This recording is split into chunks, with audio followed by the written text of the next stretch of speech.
We are only a week into the NBA season, but it's already November. Here are the rankings for every NBA team. Heading into November, the Memphis Grizzlies are the worst team in the NBA. They miss Ja Morant so much. I love the effort from Bane, Triple J, and Smart, but the rest of this team is dog water. Next are the Rockets. They're not much better. Dylan Brooks is not the game changer I was hoping for, though every single game he does something funny. Everyone's playing like how I thought they would for the most part.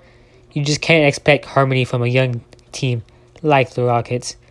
I made a video last week saying the Wizards were the worst team, but I just had to move the Rockets and Grizzlies below them, even though the Wizards were losing 73-39 in the second quarter against the Celtics. Trailblazers are next, and they won just one game. Scoot's not an immediate game changer, and Jeremy Grant's been mediocre. Anthony Simons is hurt now too, so don't expect this team to be any better this month. Worse things can be said about the Raptors. They got worse over the offseason, and whoever the coach is sucks. It's a shame because Siakam is still so good, but the offense is trash. Like, I'm not making it up. They will be a bottom 4 team come out December rankings if the coach is still doo-doo. At 25, I have the Utah Jazz.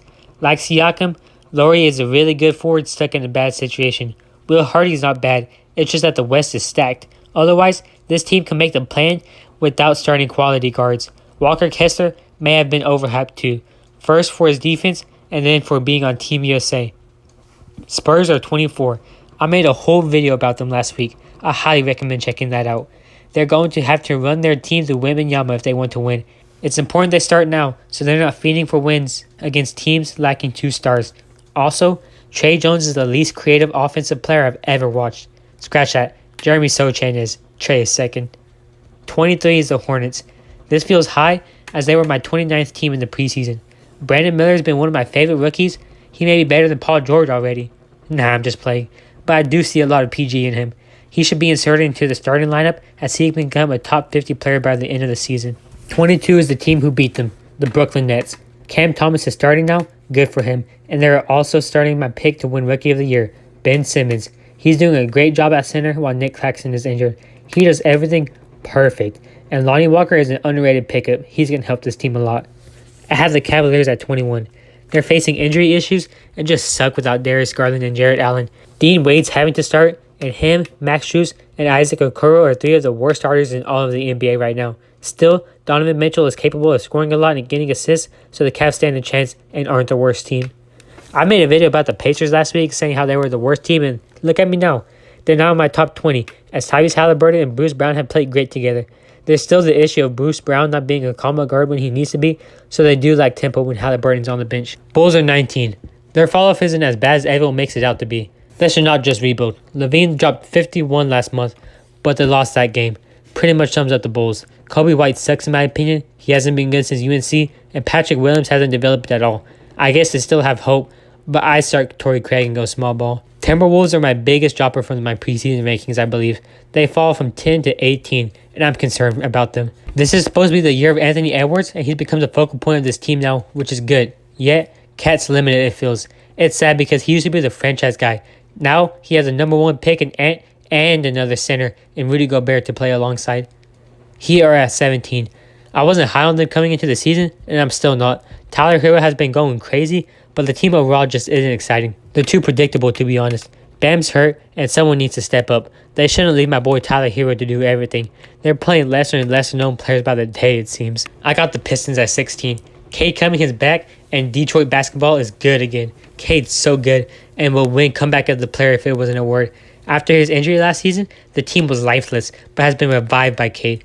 Also, Alec Burks has been good low-key, so has Jalen Duran. Magic are in my top half of teams. I'm the biggest Paolo Banchero fan there is. I voted him All-Star each day last year, and this year, I'm voting Franz. He's been a beast, and he's the whole package. His skill set is immaculate, and he does everything. If you haven't watched the Magic, I highly recommend doing so. He'll be on my list I make of 25 most fun players to watch. Once again, the Hawks are mid. Unsurprisingly, they're 2-2. DeJounte Murray had a 41-point game, and Trae Young's been a nice playmaker. However, they're both inconsistent, and Clint Capella has been awful this year. Hawks would definitely trade him if they could. Better yet, play Okongwu, even though he's trash in my opinion too. I've heard enough of the Thunder baloney. Shea's a good scorer, but their team has no depth. Like, seriously. Didn't they used to have a lot of good bench players? Now their bench is just a bunch of two-way G League players. They would be ranked below 20 if it weren't for Ratatouille being a go-to shot blocker. The Knicks are my number 12. Jalen Brunson has been so good. I could literally watch him play all day. RJ Barrett still can't finish, and Julius Randle has gotten worse at shooting. But I still like this Knicks team so much. Robinson and Hartenstein play so physical and really add a layer to this team. 76ers are still a good team. I've always liked Tobias Harris, and Joel Embiid is not just a petty MVP. He's actually impactful on defense and has been carrying the 76ers. I know everyone was talking about Tyrese Maxey. I was 2 years ago, but he's not going to be a number 2 option on a top 10 team ever. I mean, Embiid will have to average 35, 15, and 5 for them to crack the top 10. Tobias Harris is more of a number 2. He's actually nice. So is Kelly Oubre for that matter. He never misses. Lakers make the top 10 but aren't any higher. Russell has been good, but I see a lot of people hating on him. He won them their game against the Magic. AD and LeBron have both been playing at an all-NBA level, and Christian Wood has been heavily involved, and he can play at the same time as AD. It's working. I don't really like the Kings, but De'Aaron Fox is a top 10 guard for sure.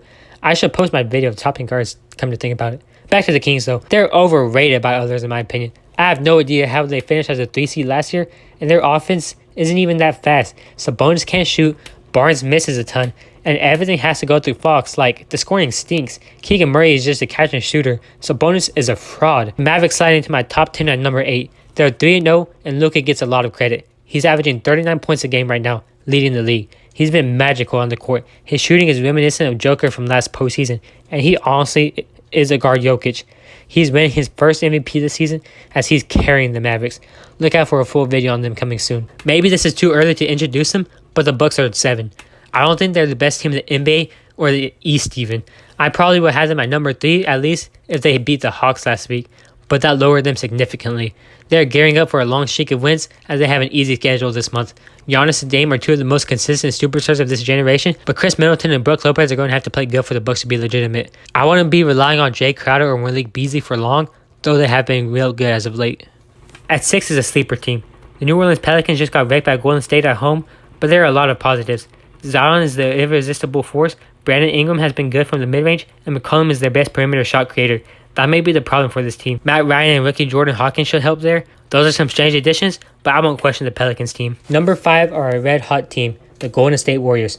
Curry has been incredible. He's averaging 33.5 points per game, shooting 47% from 3.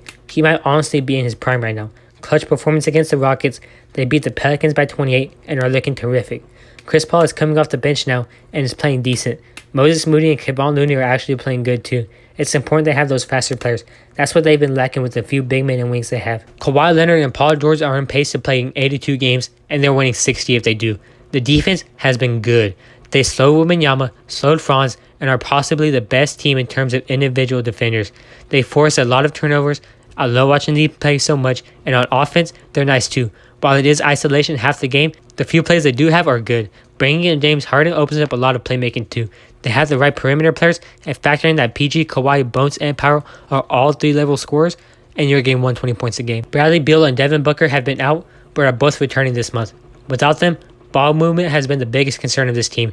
They lack a traditional point guard, as you know, but I think it won't be as big of an issue once those 2 guards return. While they won't directly fix the issue, they work off each other so well. It's exciting to see them play in the regular season for the first time. Defenses won't be able to guard them, and they'll find more success in the 2021 Nets and other offensive super teams we've seen. Nurkic has been a solid center. It looks like he's gotten better offensively, but he's by no means a rim protector. Still, Kevin Durant and Yuta Watanabe add enough length to keep the Suns team at least half decent. The Celtics are number 2, and the biggest surprise has been Kristaps Porzingis. He's playing insane both offensively and defensively. His impact is felt for sure. Jason Tatum has been consistent, which is why I'm starting to believe he's a top 5 player in the league. His playmaking has looked better than it did last season and can get back to how it was in 2022, I believe. He has shooters in Porzingis, Horford, and White, so this offense has unlimited potential. Also, you can't forget Jaylen Brown. His scoring ability is insane. Like, watching the games, I don't even realize when he gets 20 points. His stats feel fake, but hey, they're winning games. And at number 1, of course, are the Denver Nuggets. With Jamal Murray healthy to start the season, there are literally no questions about the Nuggets. They're carrying on where they left off in the finals and are undefeated to start the year. Jokic has 2 triple-doubles already, and they're winning even with him playing regular season defense. Michael Porter Jr. hasn't looked involved, but KCP and Aaron Gordon are playing phenomenal. The bench seems to be improving too. Michael Malone is a great coach. The Denver Nuggets are the team to beat in November. That's the bottom line. Thank you for watching. See you next week.